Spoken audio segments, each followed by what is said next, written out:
mga classmates. Ito yung promise ko pagluto ng pad thai. Di bali chicken pad thai ang gagawin ho natin para mas mura. Ito ho yung mga kailanganan natin. Fried tofu o tokwa na prinito, 3 piraso. 3 itlog, patis. Yan, just in case, panlasa mamaya. Tapos 1/4 kilo na chicken breast na slice na natin yan ng maninipis.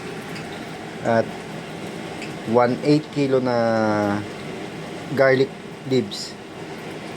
Pinagkaiba ho niya sa onion leaves is bilog ho yung onion, ito yung garlic yung flat. Tapos 1/8 kilo din na bean sprout. Kailangan ho natin ng isang medium na onion chop, tapos garlic 5 cloves chop.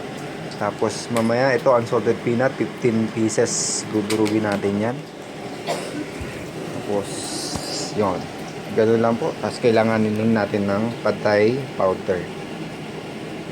Sa Thailand grocery store ko nabili to.